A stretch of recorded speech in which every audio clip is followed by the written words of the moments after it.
Lakers-Warriors is still going on, but it's over. I mean, Lakers are down 28 at this point.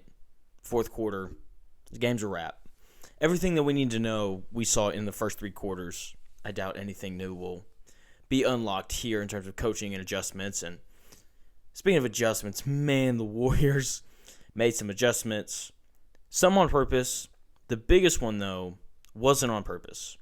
Kevon Looney gets sick. So, hey, Jamychal Green, you're in the starting lineup. And plugging him into the starting lineup, I think it would have happened anyway. He maybe wouldn't have started, but he definitely would have gotten more minutes. The Warriors constantly having four guys on the floor who can shoot the basketball made a huge difference for their offense and the spacing. Because, look, you notice Gary Payton didn't play at all this game. Because if Gary Payton's going to play, he has to be on the floor with either Jamychal Green or Kevon Looney. And the Warriors then have two guys on the floor who can't shoot and can't consistently score, on their own at least. And that didn't work in game one. Didn't work. The spacing wasn't right. They were able to double Steph.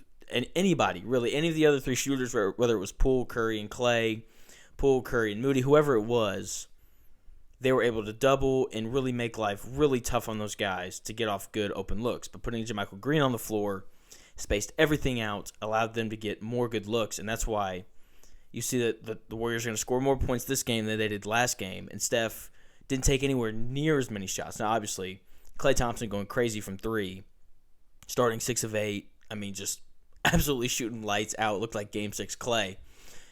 Just the way that he shot the basketball obviously helps with that. But either way, they got much better looks this game than I thought they did last game. They got into screen and roll quicker, which then made the Lakers' defense rotate more. And when you rotate, things get confusing, especially when you're playing against Golden State because they set so many good screens.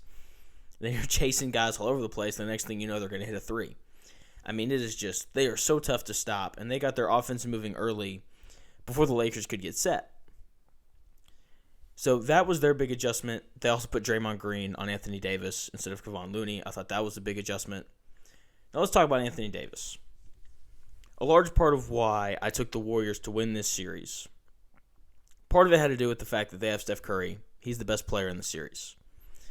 And everybody that I said that to responded with, well, they don't have anybody who can match up with Anthony Davis, which is very true. Love Draymond Green. Love what he brings to the floor. Love the defensive ability. One of the greatest defenders ever.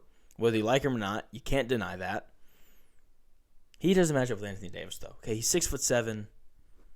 Okay, he has the quickness to stay in front of him, but he lacks the size to really truly guard Anthony Davis the way that he needs to be defended.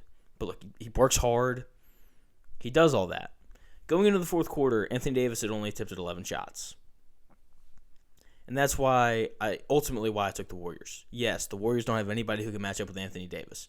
But Anthony Davis has games like Game 1 where he comes out and he's super aggressive on offense and he can get whatever he wants. He can get whatever he wants against the Warriors. Right? And we saw that in Game 1. Whatever he wanted, he got. And then Game 2, he comes out and he's nowhere near as aggressive. Nowhere near as aggressive. And that's why after the first quarter, when LeBron cooled off from 3, we started seeing a difference.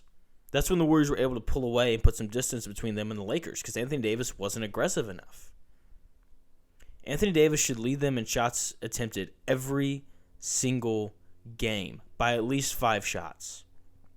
Unless, LeBron's on a heater or something. Anthony Davis should take, hands down, the most shots for the Lakers. And I just don't know if that's going to happen. Because I just don't think that he's aggressive enough. And that's an issue.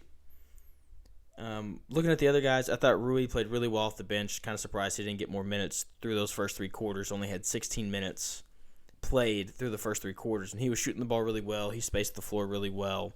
Austin Reeves didn't shoot it great. D'Angelo Russell, I thought he made some shots, drew some fouls. I thought he played well.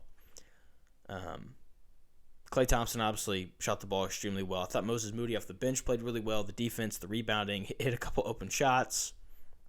I really liked his game. DiVincenzo shot it well. It was a really good game just for the other guys of the Warriors, except for Jordan Poole, who still just gets on my nerves to this day. I can't. He commits too many dumb fouls. He turns the ball over. And he's either super hot or super cold. I think he's just a glorified version of Jordan Clarkson at this point.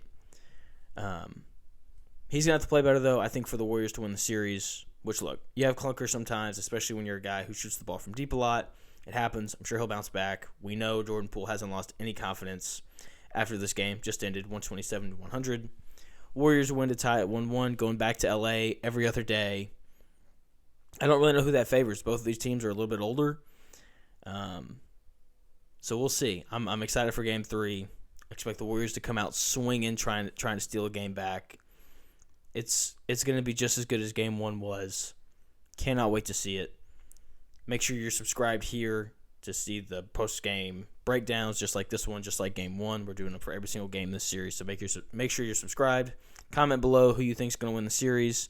Do the Warriors bounce back in Game 3 and take the win? Let me know in the comments. Do the Lakers fight them off?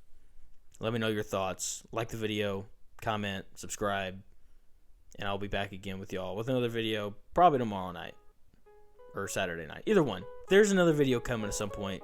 I hope you enjoyed this one. Thanks for watching.